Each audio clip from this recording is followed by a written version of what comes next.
Estamos chegando em mais um final de ano, né? Estamos na contagem regressiva para terminarmos esse mês, iniciarmos já o mês de novembro. E quantos aqui você já está um pouco cansado pensando em suas férias? Levante sua mão bem alto aí para nós vermos. Mais da metade da igreja já está pensando em suas férias, já estão talvez um pouco cansados, né, da rotina desse ano, né? Estamos vindo de mais de 2 anos de pandemia, e isso pode nos trazer um cansaço. Vemos de um ano talvez tão, talvez corrido, tão diferente para nós nos adaptarmos a muitas coisas. E eu creio que nós temos vivido dias, sim, cansativos, e muitas vezes até que nos esgotam. Mas glória a Deus que o Senhor renova as nossas forças, amém, queridos? Eu vendo a Fer ali grávida, eu lembro quando a Di estava grávida, nós estávamos no verão ali, de Guarapuava. Alguém sabe, a meteorologia de Guarapuava às vezes sempre engana. Mas aqueles dias de calor, a Di já com 8 para 9 meses ali, e aquele calorzão ali já trazia aquele cansaço, aquela barrigona de grávida, e eu lembro que ela sempre falava, eu preciso deitar um pouco para descansar. Ou seja, querido, muitas vezes o cansaço, o inimigo vem com uma mentira em nosso coração, dizendo que o cansaço muitas vezes pode se deparar ou ser o resultado de um pecado ou de algo assim. E isso não é verdade. Da mesma forma que com a Di estava grávida, dos nossos filhos ali, e principalmente do mais novo, que ela estava no finalzinho da gestação ali no verão de Guarapuava, nós vemos que o descansar é para renovar as forças. Então eu creio que nós temos vivido sim dias cansativos. Eu conversei com pessoas nesse último mês que elas até perderam o sono por causa das eleições, dentro daquilo que elas criam que era o melhor. Ela falou, estou cansada, não estou conseguindo dormir. Então o que eu entendo, querido? Que o cansaço não é necessariamente por algo errado, mas por algo que nós precisamos renovar a nossa força. E eu creio, querido, que homens e mulheres de Deus também se cansam, amém? E às vezes nós pensamos que o cansaço, ele vem sempre apontando algo negativo, mas não, mas também tem algo positivo, que é como nós buscamos isso ser renovado e transformado na nossa vida. Tem um texto que está no livro de Isaías, a gente vai projetar aqui, Isaías 40, versículo 29. A palavra do Senhor diz assim: Ele dá força ao cansado e multiplica as forças do que não tem vigor. Os jovens se cansarão e se fadigarão, e os moços certamente cairão. Só até aqui por enquanto. Aquilo que a Bíblia está falando é que o Senhor dá força ao cansado. Se Ele dá força ao cansado, é porque alguém se cansou. E Ele traz uma comparação até da virilidade, do jovem. Eu voltei a jogar futebol essa semana, gente. Fiquei uns 3 dias com dor, que tinha que quase me virar na cama para levantar da cama. Se alguém se identificar aí, não precisa levantar a mão, sabe, meu irmão? Mas quando a gente vai chegando numa certa idade, às vezes o cansaço nos limita alguns movimentos. Mas o que a Bíblia está dizendo é que o Senhor dá força ao cansado. Mas olha só o versículo 30. Os jovens se cansam, se fadigam, os moços e certamente cairão. Ele está falando então que não é só apenas as pessoas mais velhas que se cansam. Todos se cansam. Mas o versículo 31, ele fala assim: Mas os que esperam no Senhor renovarão suas forças, subirão com asas como águias, correrão e não se cansarão, caminharão e não se fadigarão. O que Deus está falando então, que aqueles que esperam nele podem serem renovados. Eu não sei como você chegou aqui esta manhã, qual é a área da sua vida, se é emocional, se é física, se é espiritual, qual área você está cansado. Mas a palavra do nosso Deus diz que aqueles que esperam nele, será renovada as suas forças. Irão correr e não se cansarão, irão caminhar e não se fadigarão. Amém? Queridos, tem um texto que mexe muito com o meu coração, que é o texto de 2 Reis, capítulo 4, você pode abrir a sua Bíblia, você que a trouxe, 2 Reis, capítulo 4, do versículo 8 em diante. É um texto muito conhecido, que eu creio que nós vamos ter muitos princípios aqui, sobre o cansaço, sobre como nós revertemos essa situação em nossa vida. E você que já abriu o seu aplicativo, sua Bíblia, ou está acompanhando pelo telão, eu vou estar lendo do versículo 8 até o versículo 10. Certo dia, Eliseu foi a Sunem, onde uma mulher rica insistiu que ele fosse tomar uma refeição em sua casa. Depois disso, sempre que passava por ali, ele parava para uma refeição. De modo que ela disse ao marido: sei que esse homem que sempre vem aqui é um santo homem de Deus. Vamos construir lá em cima um quartinho de tijolos e colocar nele uma cama, uma mesa, uma cadeira, uma lamparina para ele. Assim, sempre que nos visitar, ele poderá ocupá-lo. Versículo 11. Um dia, quando Eliseu chegou, subiu ao quarto e deitou. Só até aqui por enquanto. Queridos, nós temos aqui um texto, um contexto bíblico, né? Se você for ler o capítulo 4 de Reis, você vai ver que tem muitas coisas preciosas.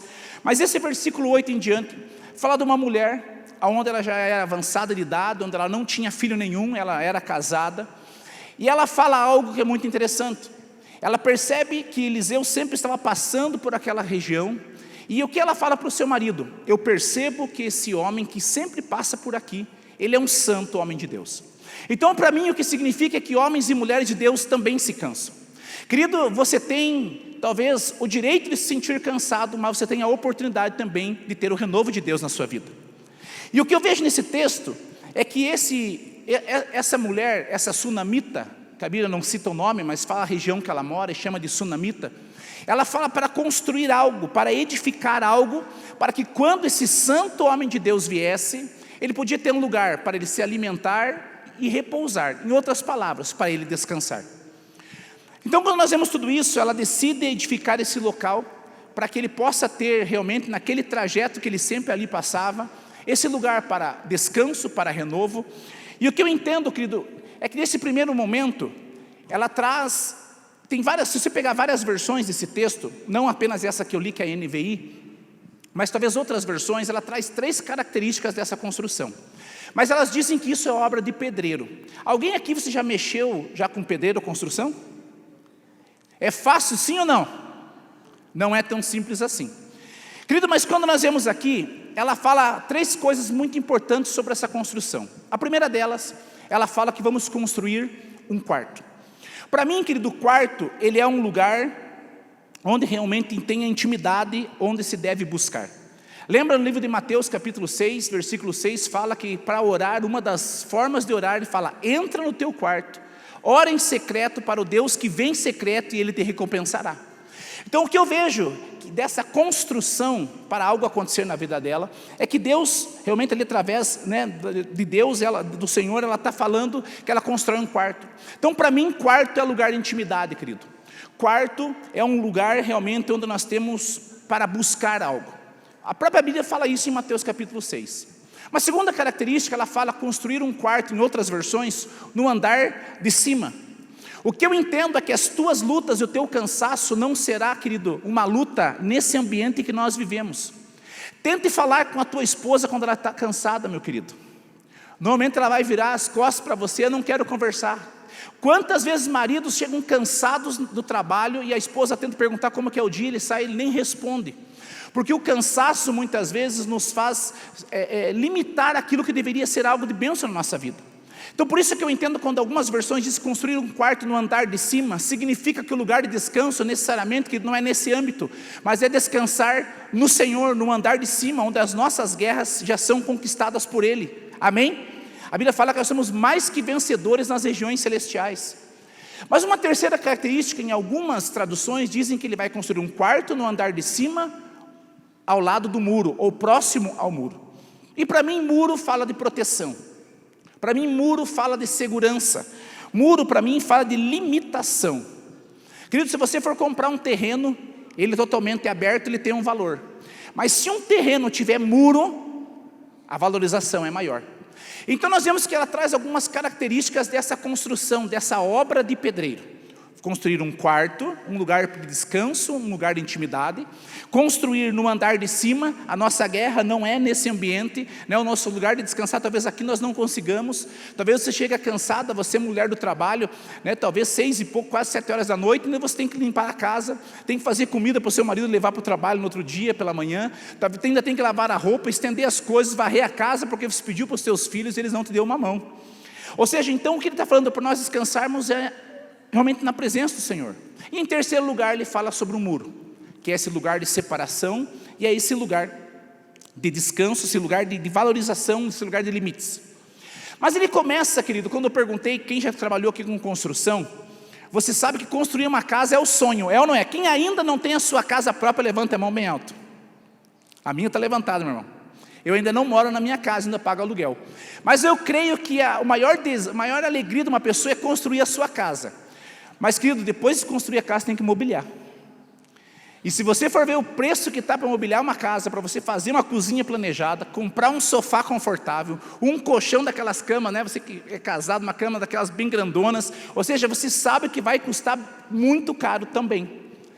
Aqueles homens que gostam de uma carninha de vez em quando, tem alguém aí que se identifica?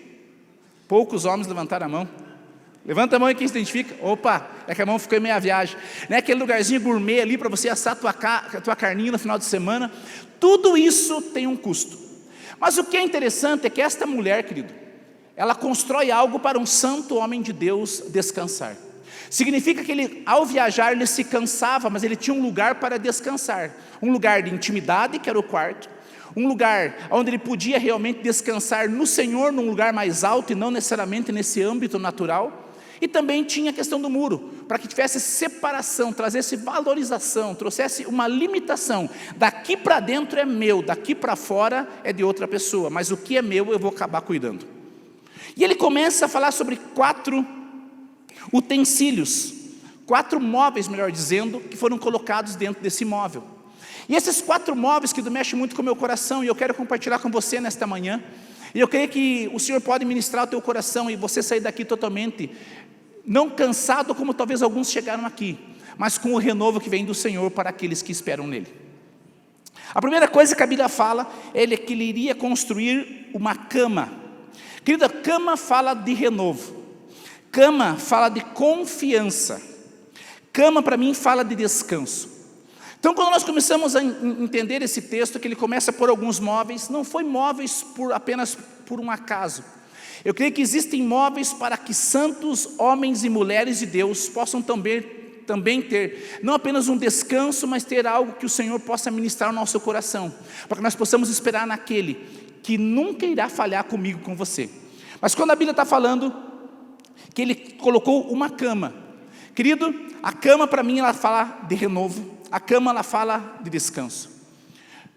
Quando você está cansado, no meu caso não funciona, mas eu conheço muitas pessoas, se ela der uma cochiladinha na hora do almoço, 10, 15 minutos, ela acorda renovada para o trabalho à tarde. Se eu deitar 15, 20 minutos, eu acordo pior. Eu não posso deitar, eu tenho que deitar para dormir mais tempo, tem que passar de hora. Mas alguns com uma cochiladinha, às vezes até meio de mau jeito, num sofá, numa cadeira, num cantinho no trabalho, ele levanta renovado. Eu tenho meu cunhado, lá em Foz do Iguaçu, o Mauro, e ele fala que se ele deitar 5, 10 minutos, se ele cochilar, ele acorda animado. Gente, eu acordo mal. Então, por isso que eu entendo que a cama está falando de renovo, e é por isso que quando nós temos a cama nessa construção, ela está falando de algo que traz descanso.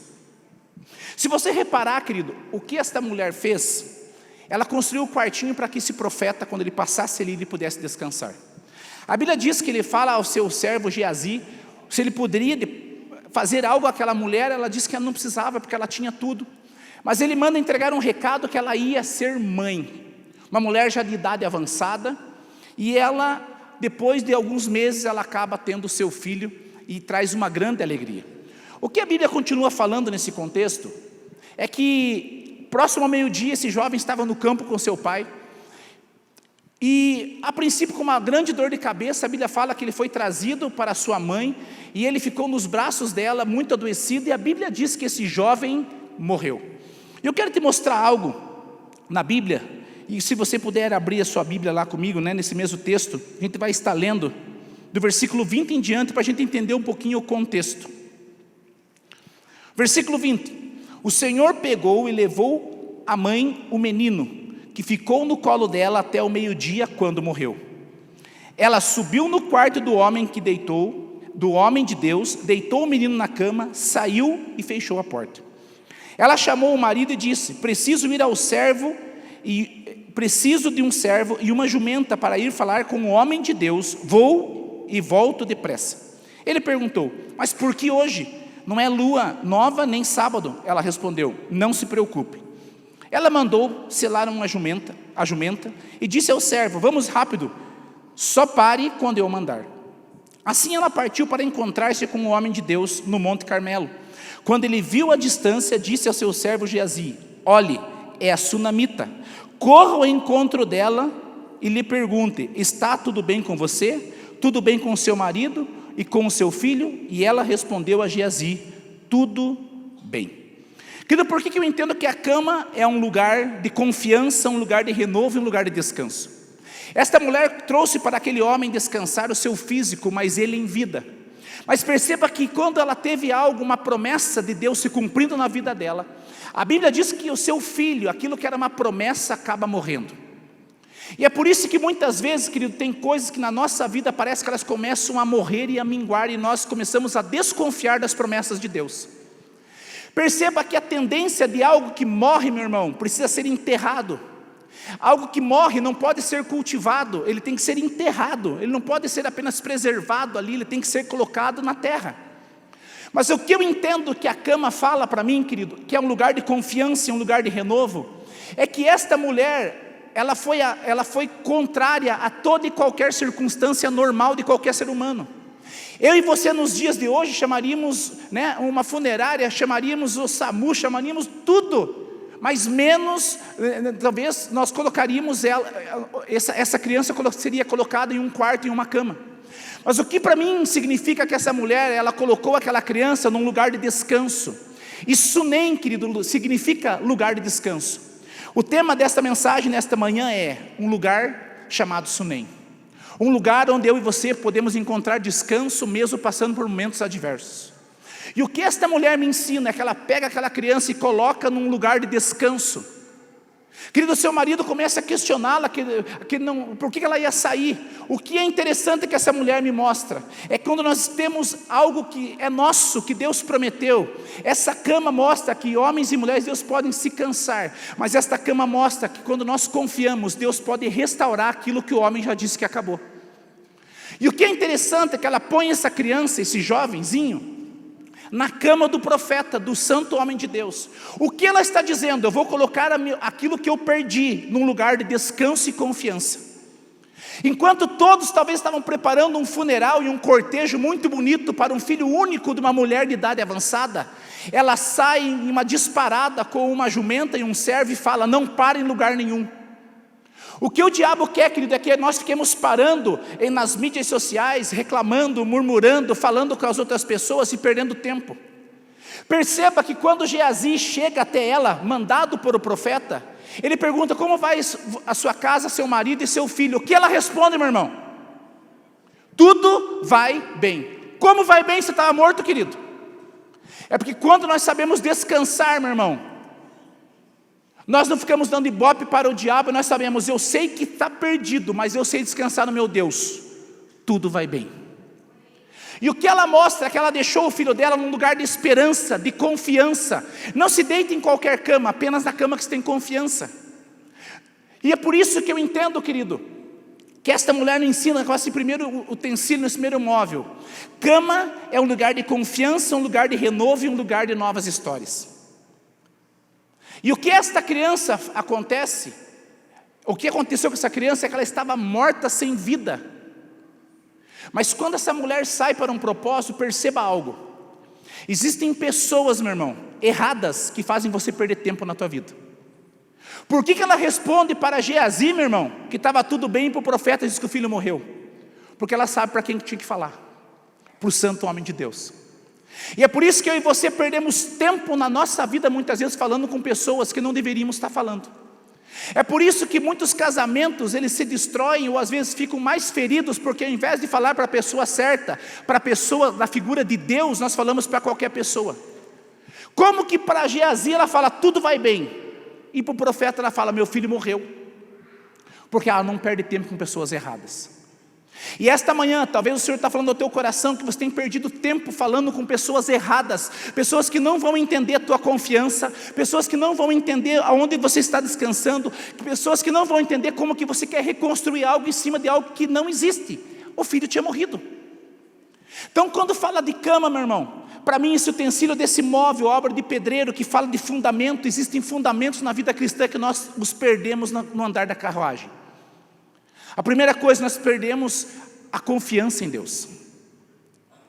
Querido, se você está passando por lutas, Primeira coisa que eu entendo com essa mulher: a tua luta não é só tua, existe um Deus que tem um propósito na sua vida, amém?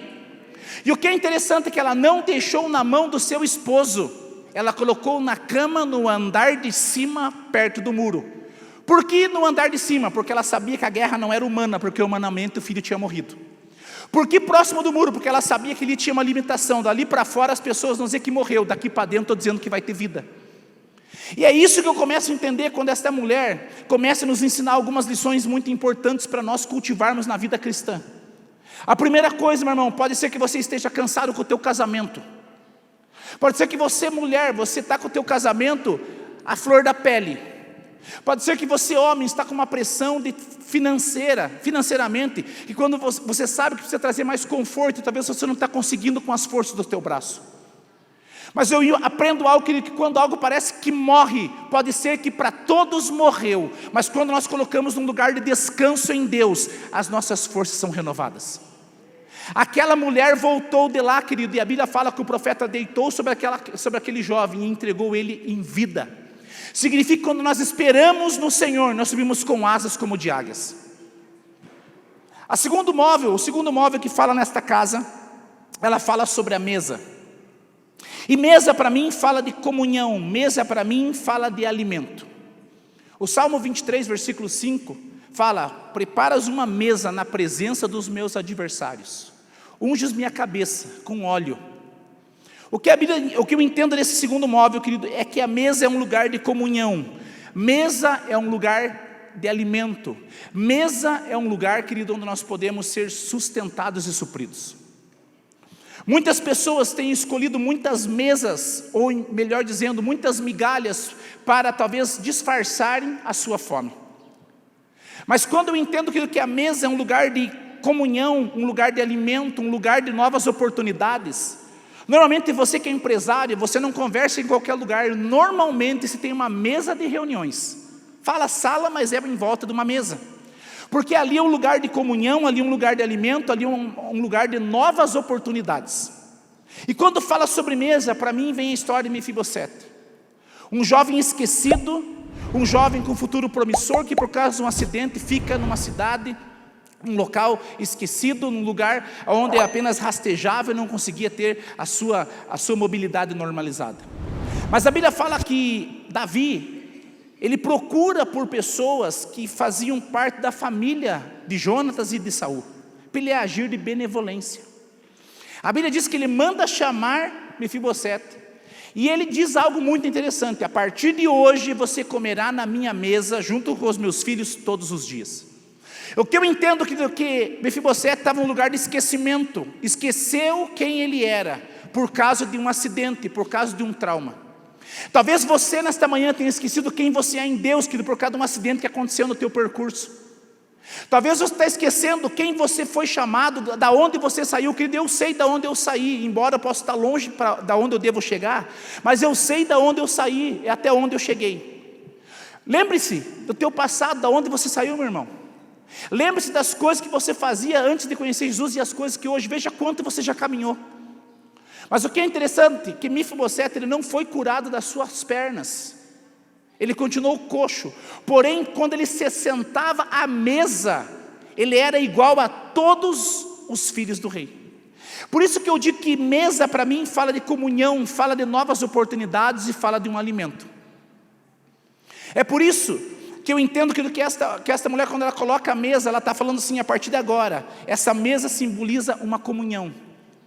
Essa mesa simboliza novas oportunidades, novos negócios. E talvez hoje você está desanimado, querido, porque você não consegue ver uma oportunidade nova surgindo da sua vida. Parece que as pessoas falam: olha que sol lindo, e você abre a janela da sua vida, só tem chuva e o tempo escuro. Mas, querido, pode ser que pessoas falam: como está uma bênção a minha vida, as conquistas, e talvez você tenha ouvido grandes testemunhos, e você olha, parece que você só tem cultivado lágrimas. Mas eu quero dizer algo a você profeticamente nesta manhã: aqueles que semeiam com lágrimas, colherão com alegria. O choro pode durar uma noite, mas pela manhã vem algo novo da parte do Senhor sobre a sua vida. Então, quando eu falo sobre essa questão de mesa, querido, mesa, ela está falando sim sobre uma nova oportunidade. Talvez você está desesperançoso sobre oportunidades na tua vida. Talvez você já entregou currículo, talvez você já procurou médicos diferentes, talvez você já procurou ajudas de várias pessoas e você não vê uma solução para a sua vida. Mas quando você aprender a descansar no Senhor e se chegar à mesa que tem comunhão para com Ele, algo novo de Deus vai acontecer na sua vida. Quem não gosta de comer à mesa, meu irmão? Levanta a mão, quem gosta? É uma bênção, não é? Vou contar algo para os irmãos. Há uns meses atrás, estava eu, a Di, a Ana, estava ali, nós nos reunimos com o pessoal para a gente fazer um churrasco, o mais parecido possível à moda brasileira para os afegãos. E nós pegamos ali, todos os afegãos, quando eles estavam todos aqui em Guarapava ainda, a gente foi acho que em 3 carros pegar eles ali, deu várias viagens, fomos na casa da Ana ali, e a gente fez um churrasco para eles. E eles estavam entrando na casa e eu fiquei por último na fila. E nós estávamos lá, já estava sendo preparado, estavam os pais da Ana, do seu esposo também, e cada um deles entrando e falando assim: boa noite, tudo bem? Alguém lembra disso? Né? Os afegãos falavam, boa noite, tudo bem? E eles falavam, boa noite, tudo bem? E eu estava por último, meu irmão, na fila. E eu cheguei e falei assim, boa noite, tudo bem? Como que a senhora vai? Como que a senhora vai? Ela virou para a Ana e falou assim, nossa, como ele fala bem português.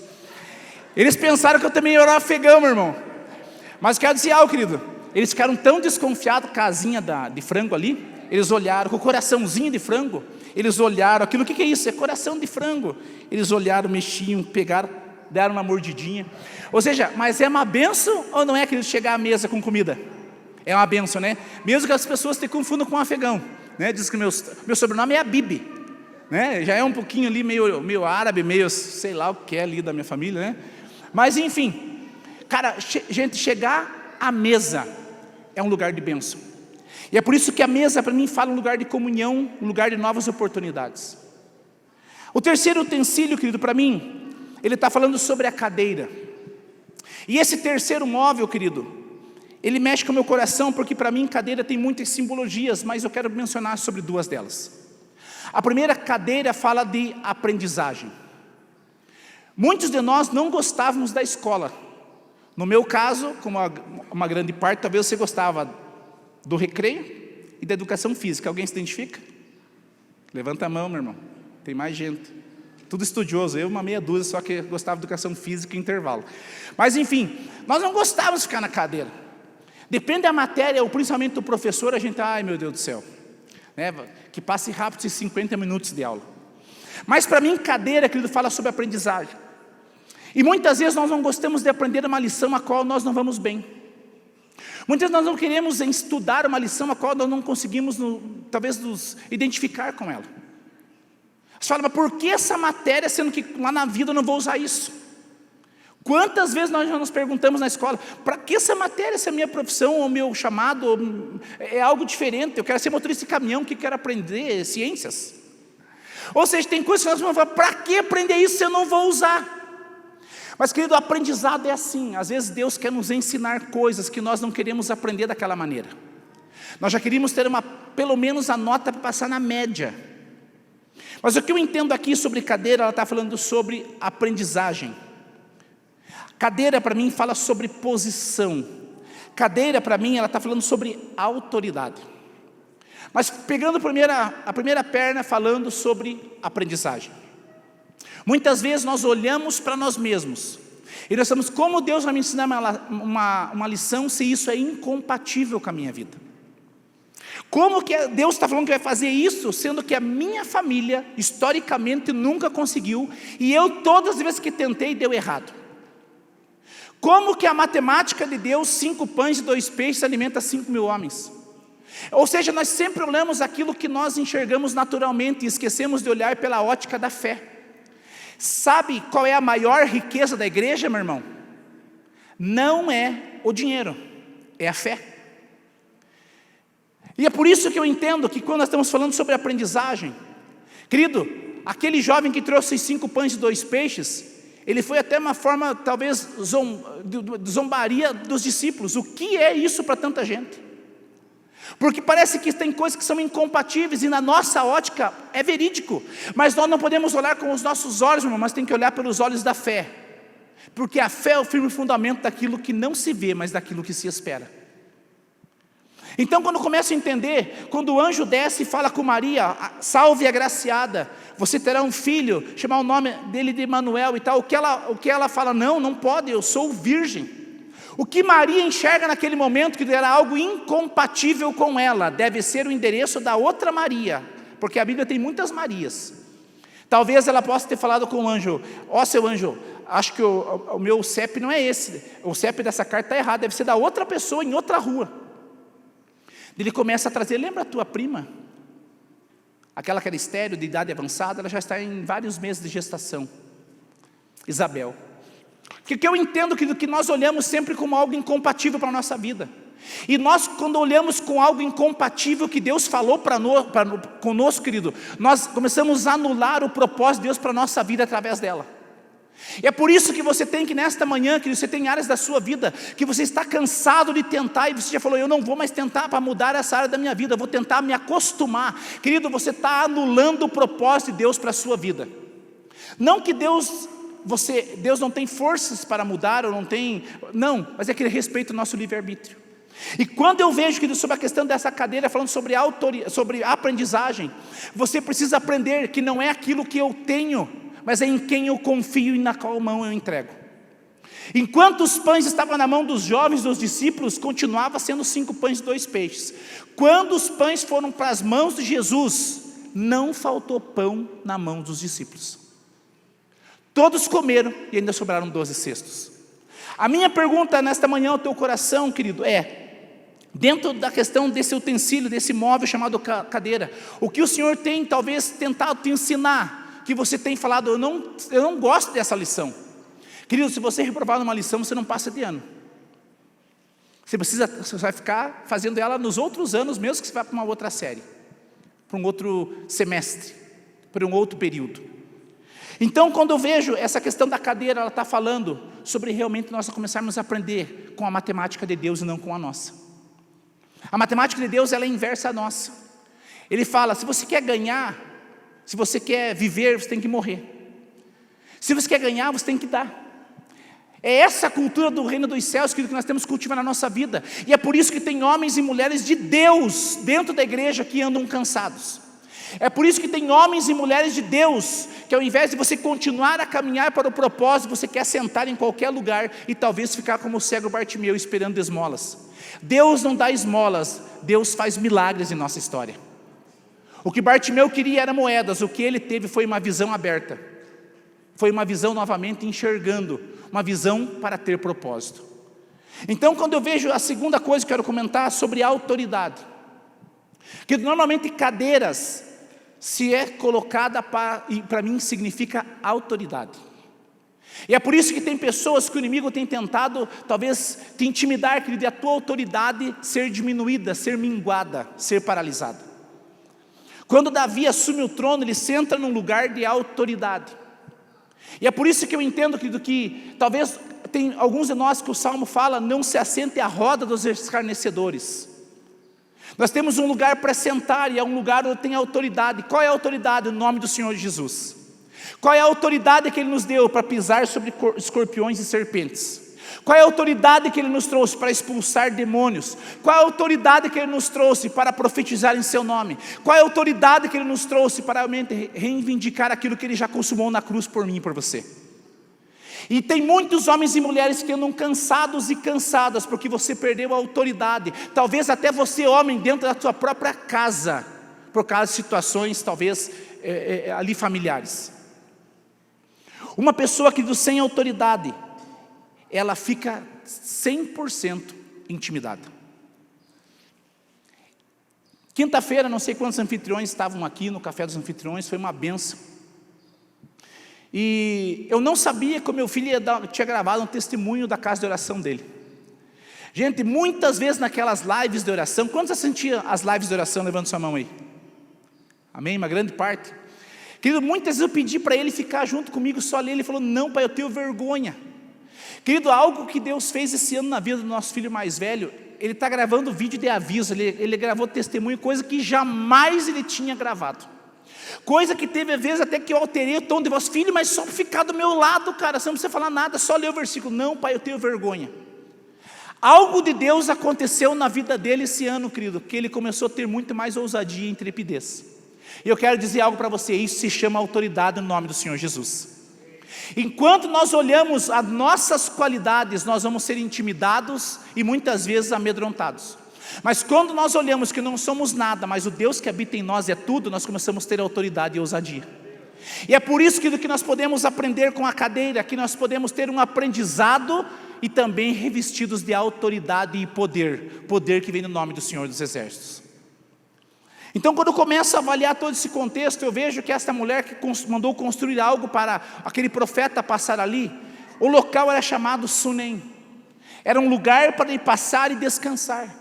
É por isso que você, homem de Deus, você, mulher de Deus, que está aqui nesta manhã, que nos assiste em sua casa, eu quero dizer algo para você. Pode ser que você esteja cansado e cansada, mas Deus não vai deixar você ao relento, Ele vai construir algo para você poder descansar nele.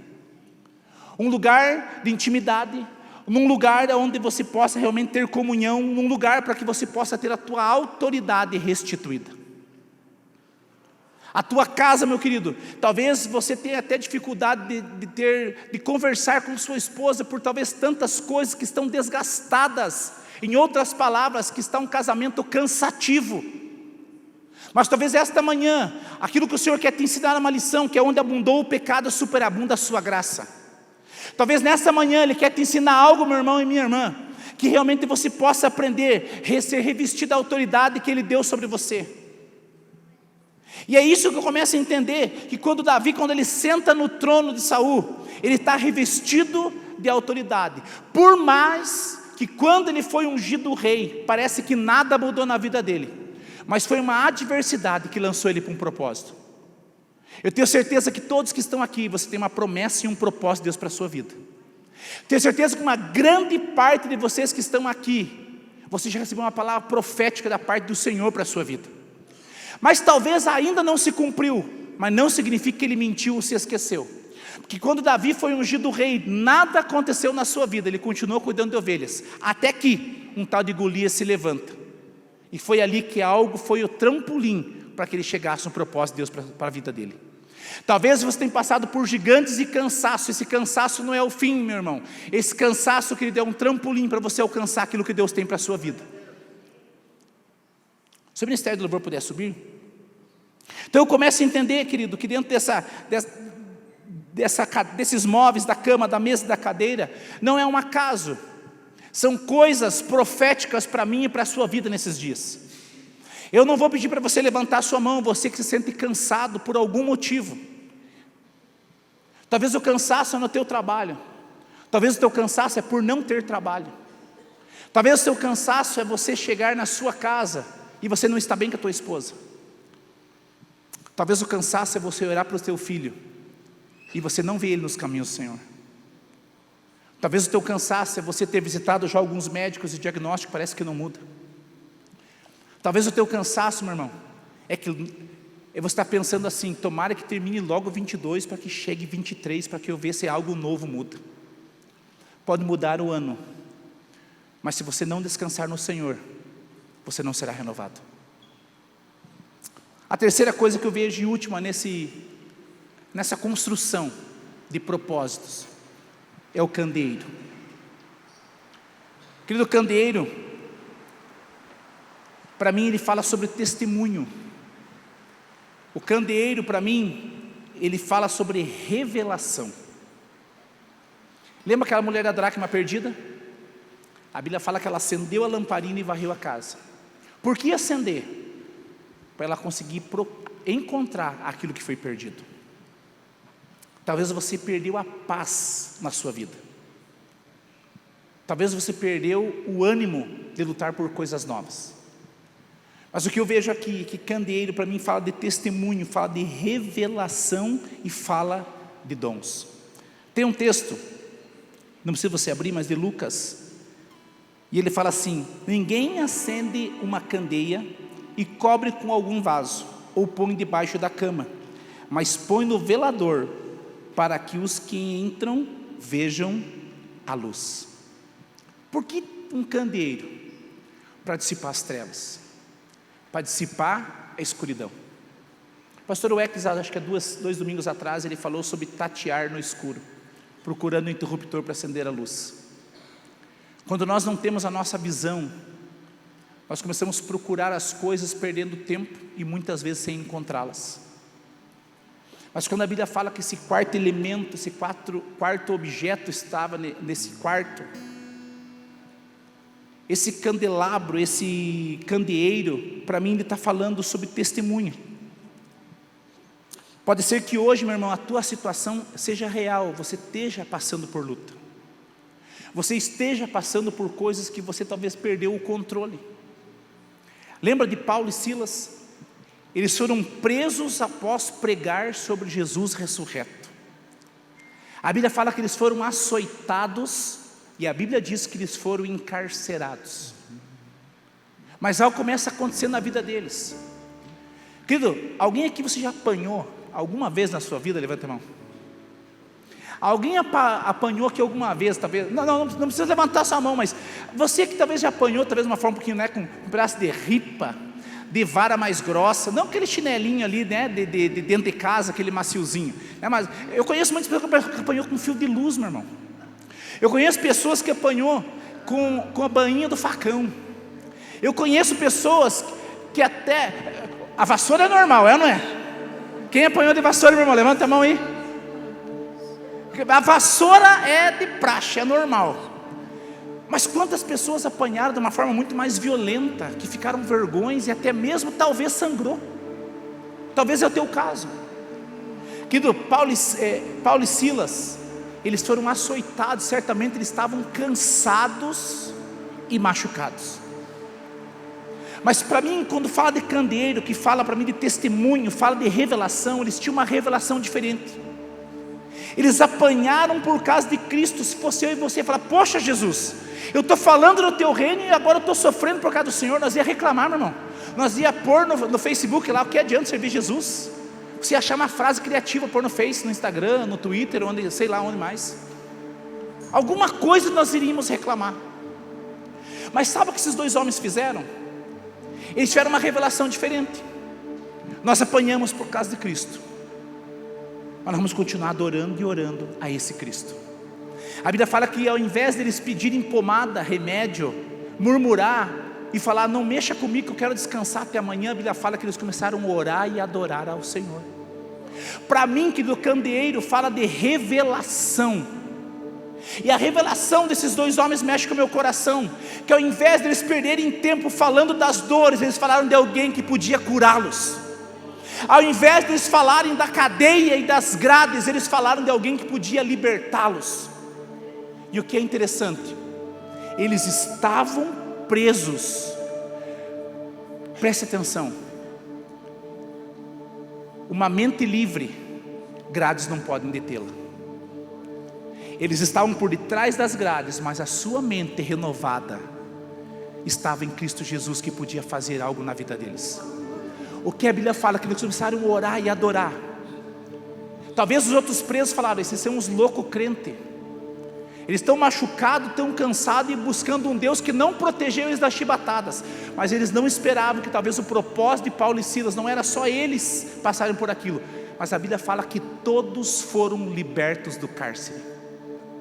Que para mim o que é interessante nesse texto é que você precisa ser o seu chamado onde quer que você esteja. E o que Paulo e Silas fizeram, começaram a orar, e de repente veio um terremoto e aquelas cadeias foram abertas.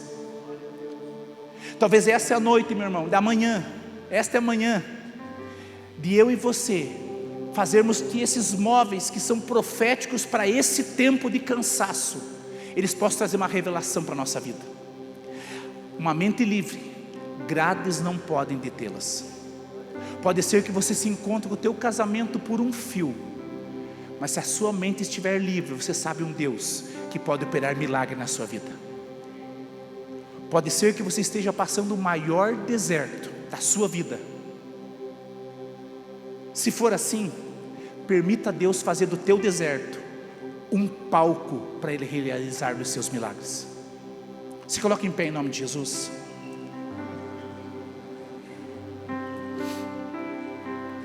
Homens e mulheres de Deus também se cansam.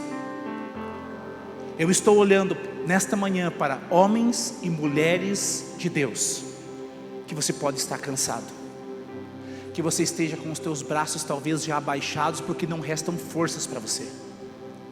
Talvez você faz muito tempo que você desistiu de lutar por causa do cansaço.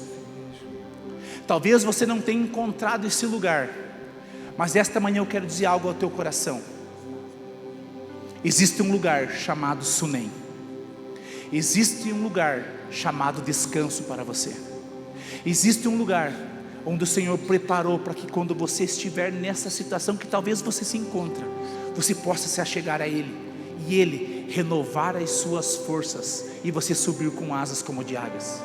Você voltar a correr, meu irmão. Você voltar a caminhar e não se fadigar.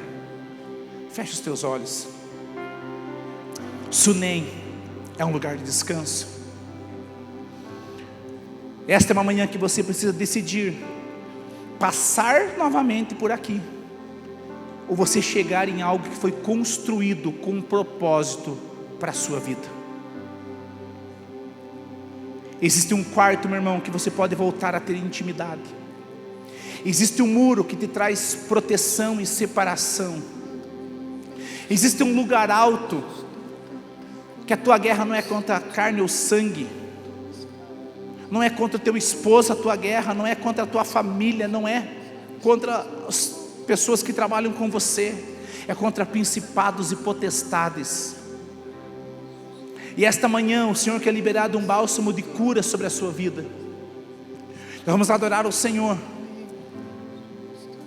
E se você nesta manhã quer ter do renovo do Senhor, você quer se achegar nesse lugar que foi edificado como um fundamento, para que quando você se sentir cansado ou cansada, você encontre esse lugar de descanso, meu irmão.